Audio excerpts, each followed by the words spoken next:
from the Office of Graduate Research at Flinders University.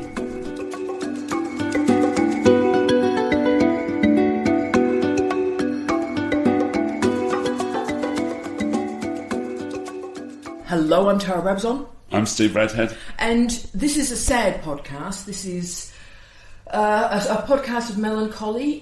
It's Mick Winter's podcast, actually, and you'll notice when we did the introductions, Mick Winter's not here. And he is not here, really, not only spatially, but also spiritually as well. And so this is, we think, the second last Mick Winter podcast, and I'll tell you why second last. 2 weeks ago, we had our last meeting with Mick, and he went into hospital 2 days later, and he died the following day. And so for all the podcast listeners who have stayed with us through this PhD, and of course before then, the guys and gals have heard the hundreds of podcasts that Mick and I recorded through the master's degree at the University of Brighton. This is a very sad moment because you've listened to Mick's voice hundreds of times and for hundreds of hours, and you've heard his expertise and his humour and his profound naughtiness and the political rows that we've all had year after year after year. Now, before I get into what's actually going to happen now, Steve, do you want to say anything about how shocking this was, I suppose, for all of us, really? Yes, it was a really, really sad moment. We didn't know he was ill. 1 minute we were carrying on our usual supervision at a distance, and the next he passed away, and it's a really, really sad moment. He was a terrific student to supervise, and had so much to offer. And it was really, really sad. It was, and as people remember, we were recording podcasts about him producing all these different books. So he was working on book proposals to get 2, perhaps 3 books out of the thesis. Yes. And so it is absolutely stunning how, the best laid plans, this is there's the cliche right there. So the question then is, and we've been working through this for the last 10 days, what happens now? Now, regular podcast listeners know that we get our long, big first draft from our students, and then we put it through 10 iterations of drafts. So the student reads it, they get it as good as they can get it, they pass it to us, we make corrections, and we send it back. We do that 10 times. When the 10th time has finished, we submit the thesis. Now, Mick had completed a full first draft, and that will become important shortly, listeners. And we'd gone through, as you remember, podcast listeners, 3 iterations. So we'd done 3.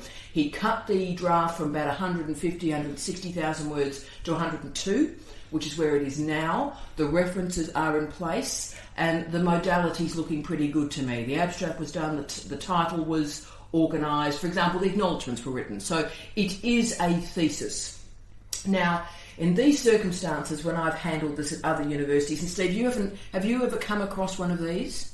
Not personally, no. No, I've come across these as a manager at the University of Brighton and at Murdoch, obviously, and the decision is often a pretty straightforward one. And of course, listeners might remember, I'm also the Dean of Graduate Research, so this is where it gets a little bit complicated because I've got my personal hat where I adore Mick and he's my mate and I've known him for 10 years and I'm devastated, and also I have a professional responsibility, he's my student, but also I've got to think of the institutional interests, to be frank, first, because that's my job. But when a student has produced a full first draft in these other universities and in institutions around the world, that's often enough for the supervisor to take it from that point to submission, Steve. Now, in quality assurance terms, how do you feel about that? Is that pretty right, do you think? Yes, I think it is. Yeah, I'm satisfied with that. So if you had bits and pieces of a draft, I think that's the line, isn't it? It is. So what Steve and I made a decision to do is we looked at the work left to do. We think it's about 200 hours, to be frank with you. Just the pair of us going through, doing different things. So I'll just make sure the modality and the prose and everything's still hanging together. Steve will check all the theory, that the theory is working together. So we'll split the love, we'll split the functions and work through to the end. But of course that's only if we're allowed to submit it. Now the trouble is normally the person who would agree to do this is the Dean of Graduate Research. So I've obviously got a clear conflict of interest. It doesn't get much clearer than this. So I wrote to my boss, the amazing, can I say, I adore this man. I would walk over coals for this man. He's the Deputy Vice-Chancellor of Research at Flinders University. His name is Rob Saint, very famous, outstanding scientist. We're very lucky to have him, and I learn so much from him every day. He's a great human being, and I really mean a great human being too, isn't he, Steve? He's got that combination of a great scholar, and he always knows the right thing to do as well, and they're often quite different things. And I presented the case to Rob, and he graciously and with a lot of rigour agreed. You know, I presented the full case, and he agreed, yes, we can progress this to examination. We have a couple of examiners in mind who are incredibly experienced, obviously working in the field and experienced, but also have handled these cases where a student has died, because in some ways the same regulations apply, but they apply sort of differently, don't they? So yes. There's a melancholic refrain to it, because as my wonderful father, Big Hi to Kev, as my wonderful father said, when you're passing a posthumous PhD, it's about the thesis, but it's also knowing that the candidate is not going to teach undergraduates, supervise their own, or write anything further. So as an examiner, how would that change your perspective, Steve?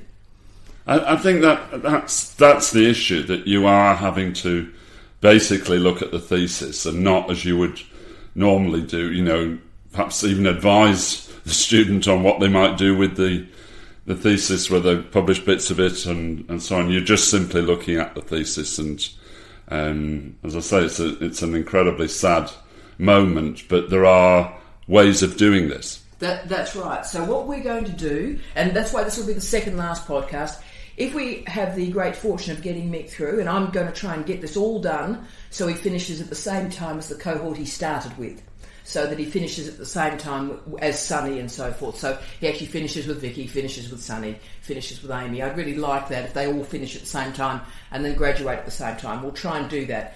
And if we can get him through, then we'll do another podcast and talk about the referee reports and how that all happened. But what now occurs is we will bring this to standard. I will write 1,000 words at the start of the thesis stating what has occurred and the processes that we've gone through, including Rob's check on quality assurance that everything is actually in place, and how we've done it, the scale of the work we have done and the work that Mick's done, so the examiner knows that this really is his work, and leave it up to the gods, I think, and see what occurs. It feels the right thing to do, Steve. Yes, I agree. So let's see what happens from here. I certainly didn't think, if you listen to that last podcast, everything's fantastic, we're working hard, we're working forward. Mick was terribly pleased with himself because he'd worked his guts out to get that third draft in good nick, and there was no sense there was any problem at all. So it is quite startling for us. But it's an important tribute to the great man that he was, the great author that he was, and we recommend podcast listeners go and seek out his books. He's got many fantastic books, not only the one I wrote with him on Digital Wine, but fantastic work on Cuba and on the Napa Valley, on QR codes. He's amazing. So a truly great scholar, but also as a testament to his wonderful wife, Kath, and his wonderful daughter, Joanna. They are great people. You know, and in life, you rarely get a chance to meet great people. And in life, you very rarely get a chance to do the right thing. Something that is completely and utterly the right thing to do. That may not be worth anything financially, intellectually, institutionally, but by God is the right thing to do. And Mick deserves this, I think. And we'll miss him, but let's get this thesis through for him. You agree, Steve? Yeah, I do. Right, we have, I think, about 2 months from here. Our time starts now, and podcast listeners will let you know how it goes. Mick, we're thinking of you, bro.